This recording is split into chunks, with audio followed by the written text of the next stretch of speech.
The film begins in 1945 on the Channel Island of Jersey, where a woman named Grace wakes from a terrifying nightmare, crying in distress. Later that morning, 3 strangers arrive at her doorstep. Believing they have come in response to an advertisement she placed for new servants, Grace welcomes them inside and asks them to introduce themselves. The elderly woman is Mrs. Mills, the old man is Mr. Tuttle, and the young girl is Lydia, who is mute. As Grace shows them around the house, she mentions that she is relieved to finally have help because the previous servants mysteriously disappeared only a week earlier without collecting their wages. During the tour, she repeatedly locks each door behind her. Grace explains the strict rules of the house. First, no door may be opened until the previous one has been completely locked. Second, everyone must remain quiet while working because she suffers from severe migraines and values silence above all else. She also explains that the house has no electricity. During the war, the Germans repeatedly cut off the power supply, so the family learned to live without it. Before introducing the servants to her children, Grace orders them to close all the curtains. She then reveals the third and most important rule. Her children, Anne and Nicholas, suffer from a rare condition that makes them extremely sensitive to sunlight. Even brief exposure can cause painful blisters on their skin, so every room must remain dark whenever they are present. During breakfast, Mrs. Mills serves Anne and Nicholas, but Anne complains that she does not like the toast and says it tasted better when the previous servants made it.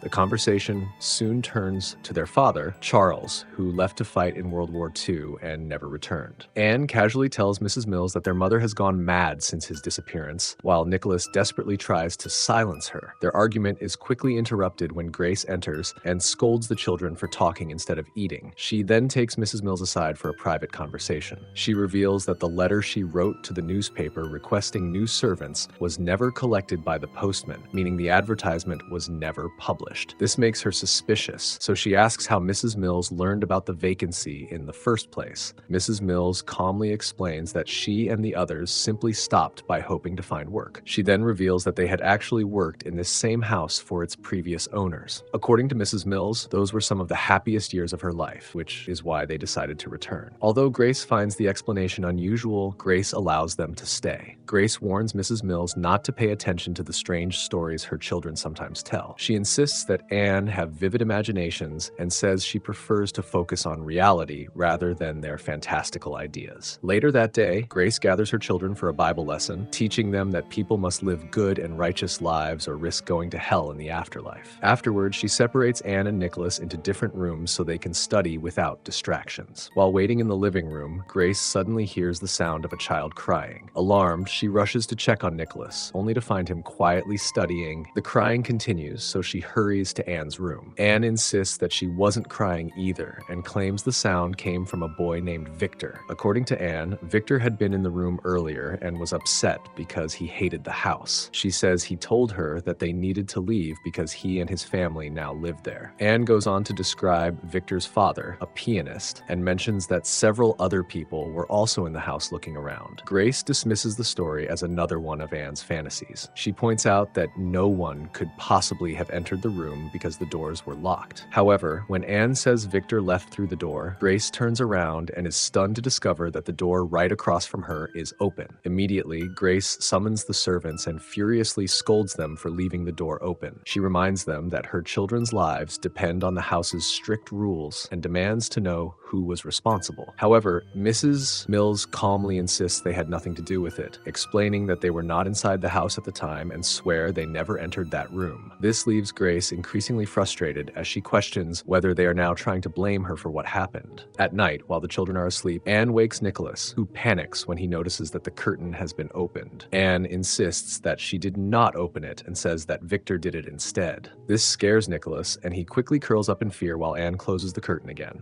Moments later, voices are heard as Anne appears to argue with an unseen boy, Victor. The boy tells them to get off his bed, which further terrifies Nicholas. Anne then tells Victor to touch Nicholas's cheek so he can prove that he is real. Something touches Nicholas, causing him to scream in fear. Hearing Nicholas screams, Grace rushes to the room and finds Nicholas terrified. In his panic, Nicholas immediately blames Anne, saying she is talking to someone who is not there. Grace punishes Anne by making her stand in the hall and read from the Bible. She scolds her for frightening Nicholas with her stories about Victor and demands that she apologize to her brother. However, Anne refuses, insisting that she has done nothing wrong and cannot apologize for something she did not do. 3 days pass, and Anne still refuses to say sorry. Meanwhile, Grace is downstairs quietly working on her embroidery. She suddenly hears loud noises coming from upstairs. Assuming the servants are making a disturbance, she calls for Lydia to be quiet. But when she looks out the window, she is surprised to see both Lydia and Mrs. Mills outside in the garden. Confused, Grace goes upstairs to investigate. Anne tells her that Victor and his family are in the junk room. Grace cautiously enters the room and begins hearing whispers and voices that sound like several people talking. Frightened, she starts pulling the sheets off the old furniture, hoping to find whoever is hiding there, but the room appears empty. Suddenly, a door swings open on its own. Grace rushes out, convinced that intruders are moving through the house, but she cannot find anyone. Anne continues insisting that several people are living in the house and claiming that it belongs to them. Later, she shows Grace a drawing of the people she has supposedly seen: father, a mother, a little boy, and a frightening old woman who keeps asking Anne to come with her. For the first time, Grace begins to suspect that there may actually be intruders inside the house. She arms herself with a rifle and orders the servants to open every curtain and thoroughly search the entire property. Despite their efforts, they find no sign of anyone. Later, while sitting alone in the junk room, Grace discovers an old family photograph along with several post-mortem portraits, photographs taken of people after they had died. Since Mrs. Mills once worked at the house, Grace asks her about them. Mrs. Mills calmly explains that such photographs were a common way for families to preserve the memory of loved ones in those days. Grace finds the practice deeply unsettling and immediately asks her to get rid of the pictures. That night, Grace hugs her sleeping daughter, Anne, and says she is sorry for being so mean to her. While she is doing this, she notices her son, Nicholas, is still awake. He quietly asks her when their father is coming home. This question hurts Grace deeply because it reminds her that Charles likely died in the war, and she spends the rest of the night crying. Suddenly, Grace hears someone playing the piano downstairs. Terrified, she grabs her rifle and goes to check it out. The second she walks into the room, the music stops. She quickly shuts the piano lid and steps out, but a moment later, the door slams shut by itself and locks her out. Panicking, she yells for Mrs. Mills to bring the keys. When they finally unlock the door and walk back in, Grace is shocked to see that the piano lid is open again. Mrs. Mills tries to calm Grace down by explaining that sometimes the world of the living and the world of the dead mix together. This deeply upsets Grace. Finally, believing that something supernatural is going on, she decides she must leave to find the local priest. Mrs. Mills tries to stop her, but Grace refuses to listen and heads out. Before she leaves, Grace gives Mr. Tuttle a specific job. She orders him to search the entire garden for gravestones. She remembers that the old owners mentioned a small graveyard on the property, and she specifically wants to know if a little boy named Victor was buried there after Grace leaves. Mr. Tuttle asks Mrs. Mills if it is safe to let her go alone. Mrs. Mills calmly replies that the fog will not allow Grace to travel very far. She then quietly instructs Mr. Tuttle to make sure the gravestones are completely covered up, hinting that the servants know far more about the house's mysteries than they have revealed. Meanwhile, the fog in the woods becomes so thick that Grace cannot walk through it. Suddenly, a figure steps out of the mist. It is Charles, her husband, who had been missing for a long time. Grace is so shocked and happy to see him that they hug, and she completely forgets her original mission to find the priest and decides to bring him home. When they return, Mrs. Mills is visibly stunned by Charles's sudden appearance. As soon as Charles enters the house, he goes straight to his children and hugs them tightly. However, right after that, he goes into the bedroom and just lies down all day. Later on, while Grace is eating a meal with her children, she acts like she doesn't want to believe in the ghosts anymore. Even though strange things have been happening, she yells at her daughter, Anne, for still talking about them. This makes Anne very upset. She runs out of the room crying, but Mrs. Mills stops her and gently reassures Anne that she has indeed seen the same ghosts that Anne has been talking about. She reassures the girl that she is not imagining things and then hints that major changes are coming very soon.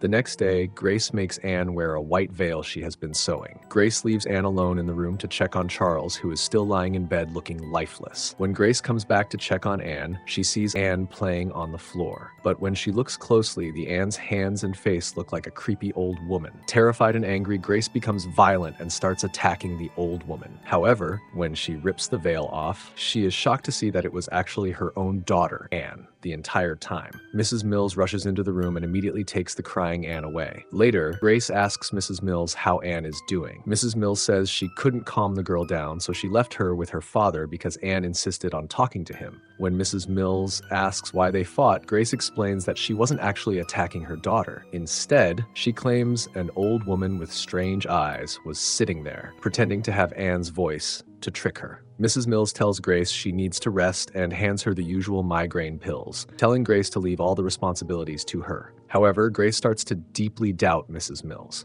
As soon as the servant leaves the room, Grace does not take the medicine and throws the pills straight into the sink. When Grace goes back to the bedroom, Charles confronts her. He says he found out about an incident where Grace became violent with the children while he was away at war. Charles tells her how disappointed he is in her, but Grace swears that she loves her children and would never hurt them on purpose. Right after this, Charles tells that he only came home to say goodbye because he has to return to the war. This makes Grace furious and heartbroken, as she desperately wants her husband to stay home with the family. To calm her down, Charles walks over and kisses her. However, when Grace wakes up the next morning, Charles is completely gone. She runs out to the front gate of the estate, hoping to see her husband, but he is already long gone. At the same time, the children wake up and realize the room is flooded with daylight. Anne screams at the top of her lungs. Hearing her cry, Grace rushes into the room and is horrified to find that every single curtain in the house has disappeared. Panicking because of the children's light allergy, she covers them with a coat and quickly moves them to the only dark room left. Then Grace confronts the servants about the missing curtains, but they are strangely calm. Mrs. Mills even suggests that maybe the children have outgrown their illness. This makes Grace completely furious. She grabs a gun just as the three servants arrive. Grace points the weapon at them to stop whatever they are planning. She takes their keys and fires them on the spot. As the three servants walk out of the house, Mrs. Mills tells them that the time has finally come to uncover the gravestones. Meanwhile, Grace spends the entire day tearing the house apart looking for the missing curtains. At night, Anne tries again to warn Nicholas that their mother is going crazy and violent, just like she did in the past, but Nicholas refuses to believe her. Then Anne decides to jump out of the window to look for their father. Nicholas follows her because he is too scared to be left alone. As the two children walk through the dark garden, they stumble upon three hidden gravestones. At the exact same time, Grace is searching the servants' bedrooms. There, Grace finds photo of Mrs. Mills, Mr. Tuttle, and Lydia taken after they had died.